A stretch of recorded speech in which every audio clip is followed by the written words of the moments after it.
Hi friends, 3வது promo வந்திருக்கோம் பார்த்துருப்பீங்க. அந்த ப்ரமோவில் வந்து பார்த்தீங்கன்னா, பிரஜன் வந்து திவ்யாவை கூப்பிட்டு உட்கார வச்சு, உனக்கும் சாண்ட்ராவுக்கும் என்ன தான் பிரச்சனை பிரஜன் கேட்குறாரு.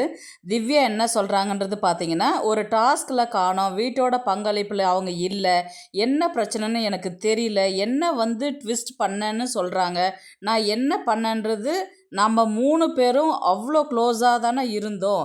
ஆனால் என்ன காரணத்துக்காக என்ன அவாய்ட் பண்ணாங்கன்றது எனக்கு சத்தியமாக தெரியல. எனக்கே ஒரு ப்ராப்பரான ஒரு க்ளோஸர் அவங்க கொடுக்கல. ஏன் கடைசியாக போகும்போது கூட என்கிட்ட அவங்க பேசணும்னு தோணலை அவங்களுக்கு. இந்த மாதிரி பல விஷயங்களை வந்து என் மைண்டில் ஓடிக்கிட்டு இருக்குது.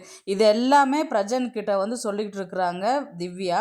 சாண்ட்ரா ஏன் இப்படி பண்ணுறாங்க, எதுக்காக இப்படி பண்ணுறாங்க, நான் வந்து அவங்கள வந்து ஒரு எல்டர் சிஸ்டர் மாதிரி தான் ட்ரீட் பண்ணேன் நான். ஆனால் அவங்க என்னை இந்த மாதிரி செய்வாங்கன்றது நான் கொஞ்சம் கூட யோசிக்கவே இல்லை.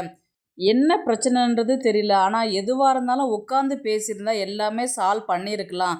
ஆனால் அவங்க என்கிட்ட எதையுமே அந்த கிட்டேயே வரவே இல்லை அப்படின்ற மாதிரி வந்து திவ்யா வந்து பிரஜன்கிட்ட சொல்கிறாங்க.